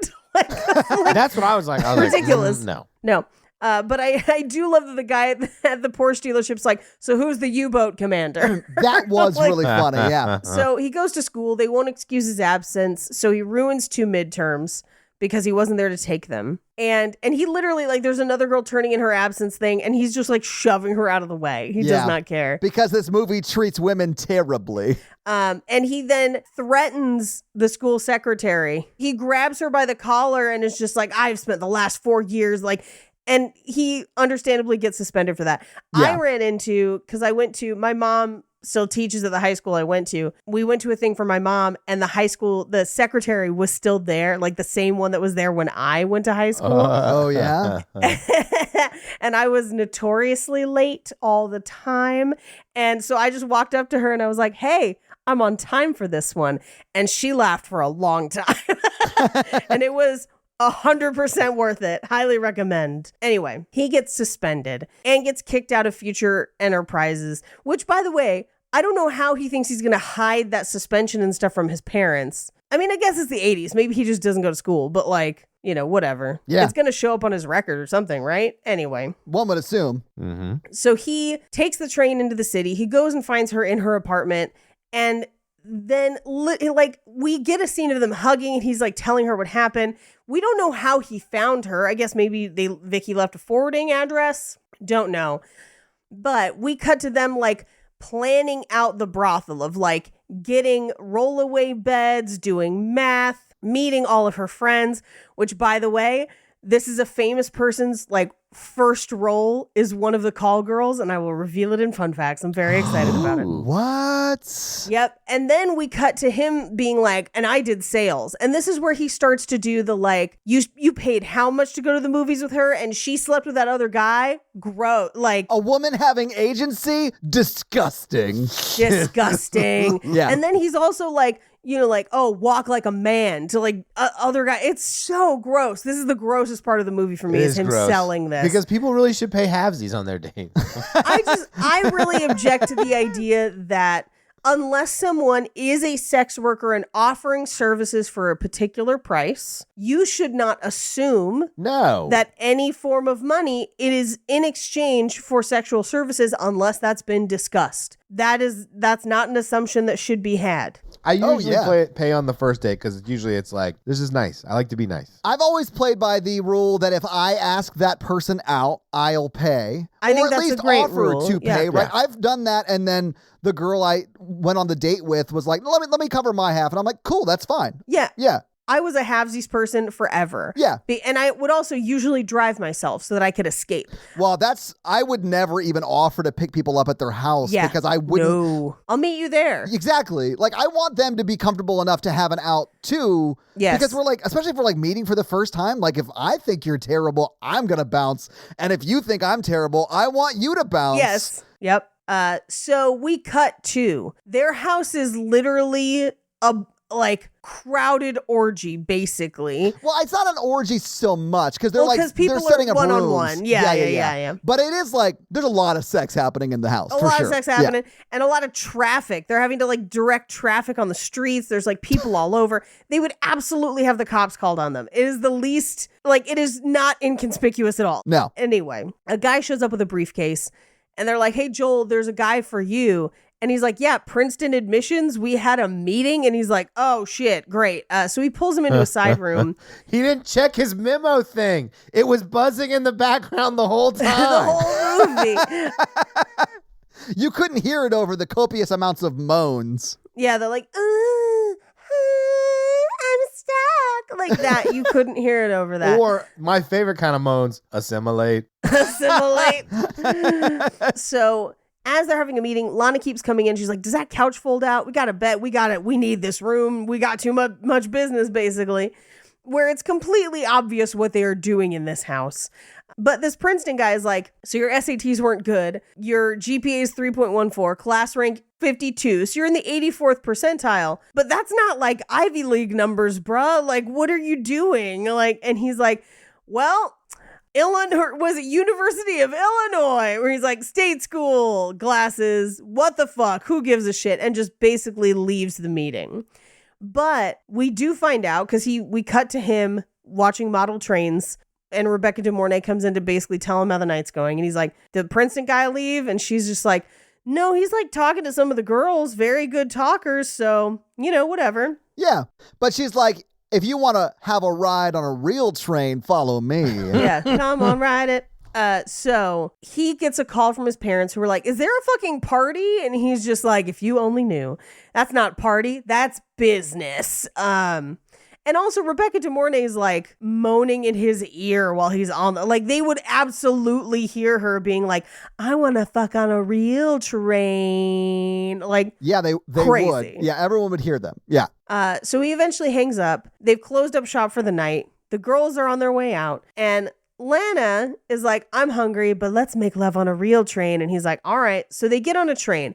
Now, here's my problem with the train. It's one car. Yeah. When have you ever seen a train that is only one car? Never. Yeah. Never, ever. It's impossible. Not impossible, but it's very unlikely. It's dumber than the train in Snowpiercer. Yes. The train! But there are other people on the train. He's like, I thought you said no one's going to be here. So another couple leaves. And then there's an older, likely unhoused man or a man experiencing homelessness that is just eating and watching the show. So they help him onto a bench and then get back on the train. And it's just them having sex to the song about Phil Collins seeing a man drown.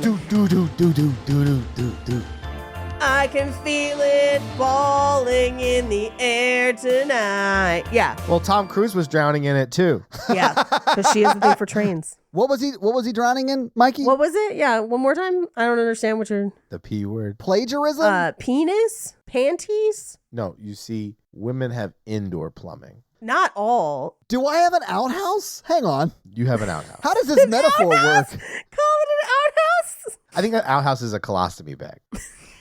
I don't know if that's offensive. I don't. I'll have to ask my sibling Sam. They had one for some time. I mean, I think it's a cool nickname besides colostomy bag. Yo, they call me Outhouse. I gotta change my outhouse. I'll be back in a minute. Guys, if you think that's offensive, just let us know. But sorry. Press 1. Press or 2. 2, but then you have to change it. Press 2. Don't press pound because that's for sexy time. Because it's a You pound. charge them $4.99 a minute if you press pound. Oh, $4.99. That's a deal. Unfortunately, I only accept rotary phones, round like the Borg sphere. Yes, we are the Borg. We're a collective and we're waiting for your call. I'm 18. I'm 7. of 9. Oh, no. I meant their numbers, not their ages. Yeah. Okay, thank God. Yeah, they're designations. Yeah, they have designations. Anyway, so they have train sex, and there's a lot of stock footage of trains. We cut to him picking up the Porsche, which again, I'm pretty sure would have been totaled. It would have had to have been a new Porsche. But he gets to the house, and it's fucking empty, and his parents are supposed to be back in 2 hours. Which is insane. And I was like, oh my God, she got him out of the house on purpose to make this happen. I was like, oh. Yeah, I same. think she did, Mikey. I think she I did. really I do think she did. yeah. I mean, all signs point to it. But because Vicky's there, like, helping him sell the stuff back. So I think this is all just a racket. So he makes a deal with them. He has to buy his own stuff back. He misses picking his parents up. They have to take a cab. They come home, or I guess as they're on their way home, the last thing is the glass egg, and they toss it, and he has to run to catch it. He magically does, but he still owes them $300, and he's like, I'll get you the money. It's fine. He's like, you're good for it, right? Yeah. His parents get back from the airport. They've managed to move everything in, but his mom picks up the glass egg football thing and is just like, there's a crack in it. And he's like, well, Joel will buy you a new one. She's like, where's he even going to get the money? And as his dad leaves, he's like, you're going to have to put in more yard work. And I'm just like, sure, yard work. Great. Yeah. In the bush, Paige. In the bush. Oh, it's a pun. I get it. Yeah. It's a pun. Joel is outside doing yard work. His dad comes up and he's like, do you have something to tell me? And he's like, I just got off the phone with Princeton and they can't wait to have you there. And I was just like, oh no. Then I thought it would be what Todd said, where he's like, he's going to have to set up a brothel at Princeton. Yeah, if we got a risky business too, like that's what it would have been. 100% Yeah. someone wrote that script for that studio at some point. So, oh, absolutely. I'd love to read it. We cut to, he's at lunch with Rebecca De Mornay, and he's like, where might we be 10 years from now? She's like, I think we're going to make it big. And he's like, was it a setup? And she doesn't say. She's like, no, but you won't believe me.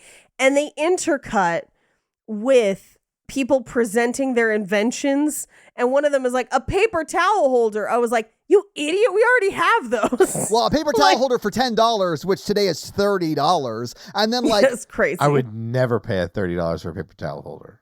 There are fancy ones. sure. I'm looking at them now, and they're about $30 now. Well, yeah, and it was $10 in the movie, which if you adjust for inflation is $30. So that makes sense. But like, Yeah. I don't have that kind of money. I'm not like No. living on the lake in Chicago money. You know what I'm saying? God, there's one for like $80. Anyway, the other one is a decorative planter for it, which was crazy. But she basically is like, I'd like to spend the evening with you. And he's like, well, how much are you going to pay me? Which is gross. Well, and she's like, well, I only have $20 on me. It is the flip of the conversation they had before. Yes. Where she's like, well, I only have $20 on me. Well, maybe I can go cash out one of the bonds or whatever. Yeah. Yeah. It's played like romance, like they're in love. Like the whole Yeah, scene's played and like it's they're not. actually in love. Like, I guess it'll be a while before I see you. Yeah, it is played like they're in love, but the conversation in the scene is, I'm going to college and you're staying in your life in sex work. So like, I'll probably never see you again. Bye, Rebecca De Mornay. Well, but there's also a power dynamic between them, both money and class-wise. So for him to be like, you should pay me to have sex, I was like, fucking disgusting. Oh yeah, it's real gross, Paige. It's real gross. And then the voiceover at the end where he's like, my name is Joel Goodson and I made $8,000 in one night. Did you? Or did a bunch of other working people make that money and give it to you? The house always wins. The house You know what I'm does saying? always win, yeah. But he says, the time of your life, huh, kid? And that's the movie. movie. Having seen this movie, haven't talked about this movie, what do you guys think about Risky Business? I mean, it's a really famous movie.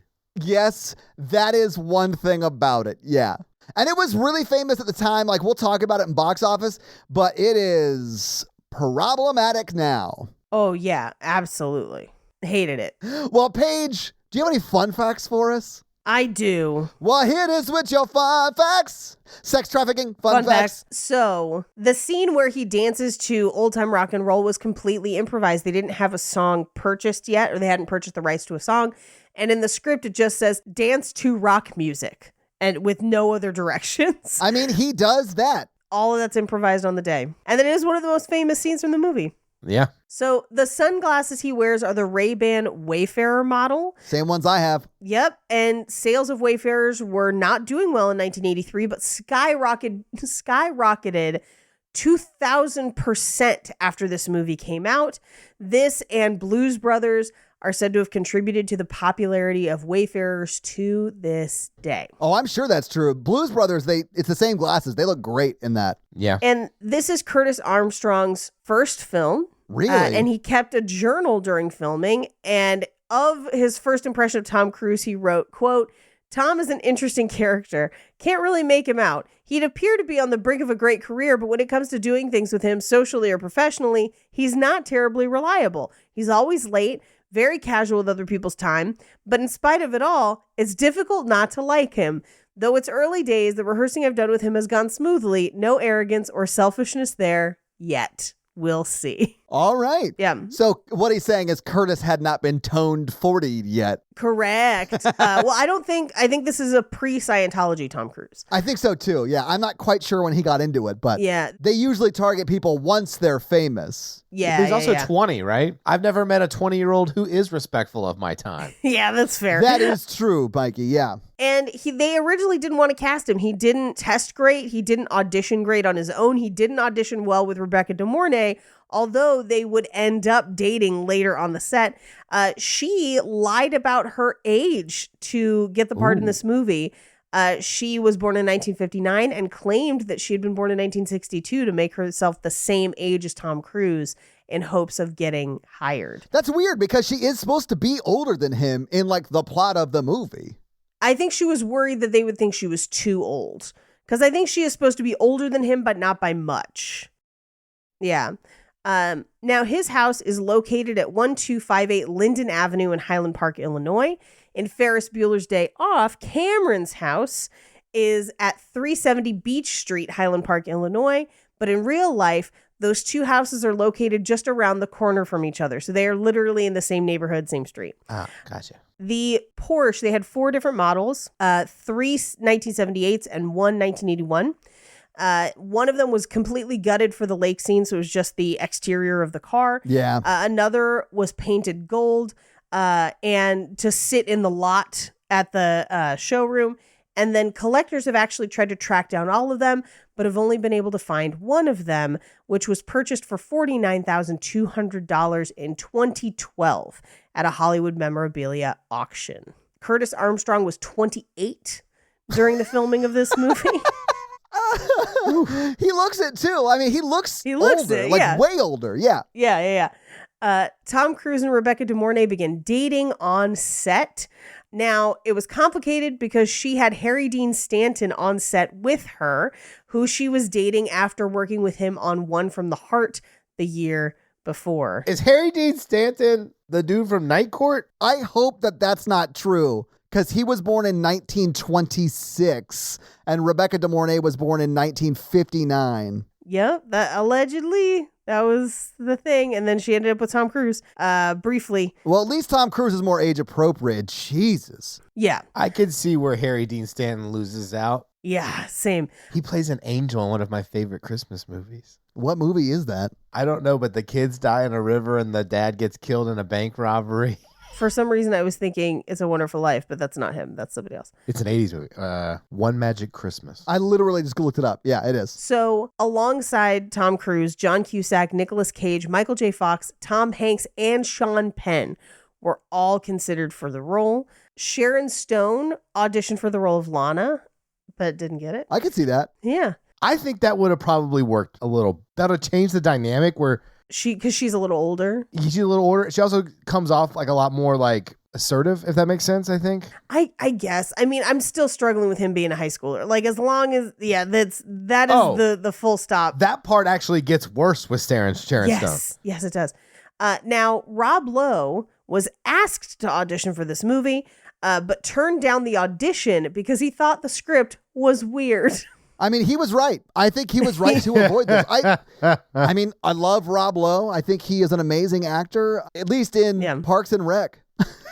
I mean, yeah, he's had his fair share of scandals, but yes. Yeah. So in 2020, a Domino's Pizza commercial replicated the famous dance scene, and Curtis Armstrong played the delivery driver, which is pretty fun. Love that. Curtis Armstrong used to guest on a Harmontown when they would play D&D, and to hear Curtis Armstrong as like a wizard character in D&D yell his spells at people on Great. stage. Love it. It was so funny. He would be like, everyone's playing like, okay, now I cast a fireball. And Curtis Armstrong is like, I want to cast agony. And he's just like giving it his all. I don't know anything about Curtis Armstrong as a person, but that made me like, I think he's probably a fun dude to hang out with. I you know? think so, honestly. Yeah. He's had some problematic roles. I don't know anything about him as a person, though. Yeah. Now, granted, most of the problematic roles were in the 80s, which, you Yeah. know. When he should have known better because he was like 30. According to Bronson Pinchot, Tom Cruise would address all of his fellow actors by their characters' names only. I hate that. Method. He's super method. Super method. An original choice for the role of Guido was Frank Sinatra. What? That would have been great. Hell yeah. Yeah. Now, the reason they got away from that is because they thought he was too old. In earlier drafts of the script, there's an implied love triangle with Guido and Lana and Joel, and that Lana and Guido are also allegedly sleeping together. I will say this. Frank Sinatra was born around the same time as Harry Dean Stanton. I know. Who she was dating at the time this movie started filming. So That's one Yeah. magic Christmas. now I have to leave in the shit about Harry Dean Stanton's movie. So that joke makes sense. Well, there was one other person that had their film debut on this movie, and I'll end on this. Yeah, you mentioned this before. I'm dying to know. They are credited with the role of Call Girl. So it is one of the ladies of the night in this film, and that Okay. is Megan Mullally. What are you Wow. saying? I have no idea which one she is. I couldn't find her. I looked and I couldn't figure it out. But Megan Mullally, this was one of the first films she worked on, and she was just titled as Call Girl. I know. Now I have to go back through Party Down and see if they reference it, because Party Down is notorious for Easter eggs like that. And she's great in Party Down, at least the first 2 seasons. Because you won't buy stars? Fuck you. I haven't yet. I did watch Homecoming though, Paige. You got to give me credit for like watching some of the Todd, stuff. have I ever been like, you got to watch this thing, and then it was bad? No, I have like 100% rating. You're batting 1,000, Paige. Batting it out. Fleabag, Homecoming, Party Down. I'm sure there have been others. Many, sure. Yeah. But yeah, Homecoming fucking slaps. And those are your fun facts. Well, thank you for those fun facts, Paige. Let's talk a little bit about box office. But before we do, let me break down some numbers for you about like the math of how this night worked out for Tom Cruise. So if it holds true that it's $300 per sex act, per companionship session, whatever you want to call it. I don't know what the vernacular is. If he gets $50 per session, then that's roughly $152 today, but that's 160 times sex work was sold in his house that evening. With the number of women that were there, that does seem possible. It does seem possible. But if he was getting $50 a pop, pardon the pun, 160 times would be $8,000. But $300 is what the client is paying.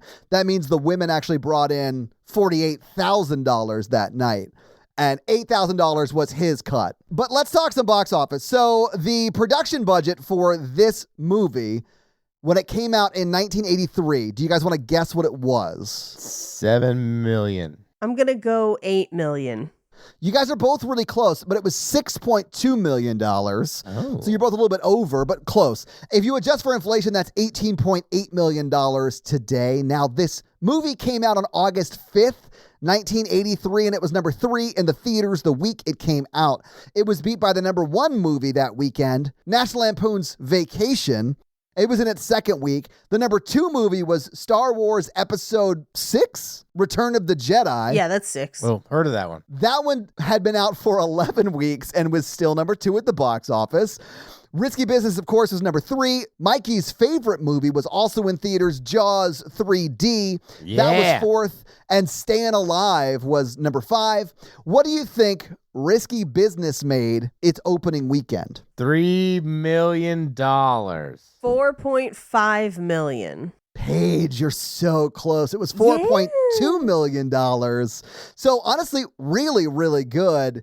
Now, other movies that were in the theaters this weekend War Games, Trading Places, Flashdance. There were Superman 3. There were a lot of movies that like I recognize from the time in theaters at this time.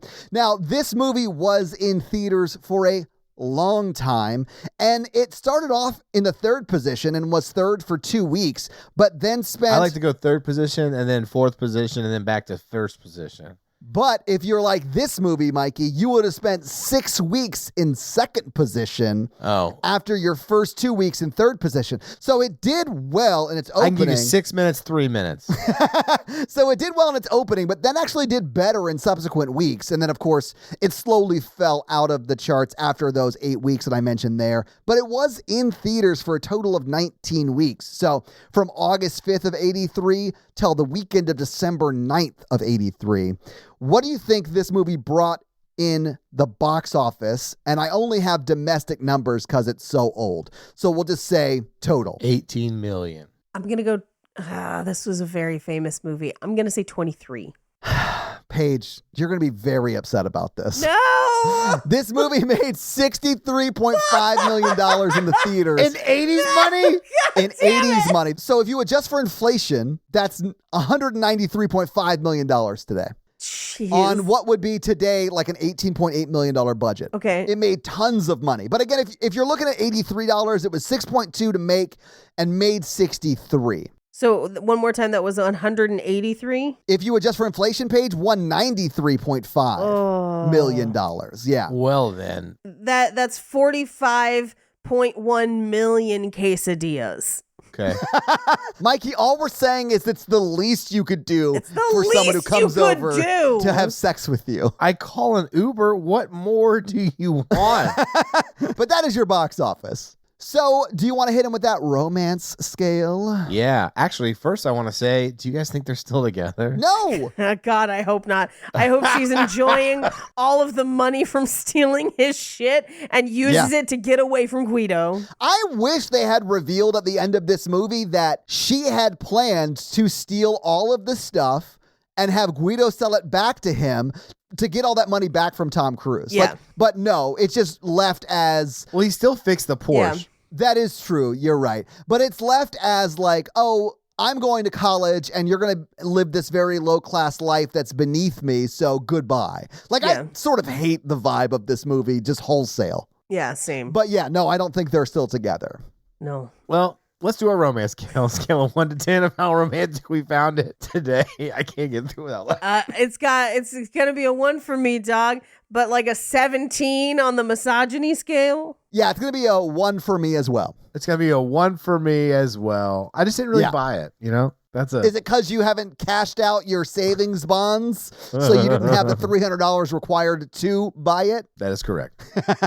So this week, Mikey made us watch Risky Business, and it's my turn next week. So I'm going to make you guys watch a movie that you have referenced a lot, that I have not seen, based on a famous work of literary fiction. The movie featuring the lovely Emma Stone is called Easy A, is what we'll be doing next week. Oh, that's a good one. I ask all the time what movies they want me to pick, and a lot of people say that. And oddly enough, a lot of people say French Kiss, which I haven't seen. That's an older film, that's a funny one. Yeah, but I know it does have Kevin Kline in it, so I'll probably pick that one at some point as well. But I think we'll do Easy A this next week. Oh, what's the movie with Jean-Paul Javardot where people think his daughter? The Hero. Yes. Yes. That movie is, we should do it. It's terrible, but it has one line that my brother and I will just repeat to each other out of nowhere. And that is the line where his ex-wife's dog is like trying to get in his car and he's like, "Oh, you want to come with me? I do not blame you." It's like a throwaway line, but it's so funny. Anyway, so Mikey, do you have a review for us to read? No. Well, while you're looking one up, let me tell them how they can have their review run on the podcast, and that's to leave us a 5-star review. And we'll have Mikey read it for you. So Mikey, whose review are you reading this week?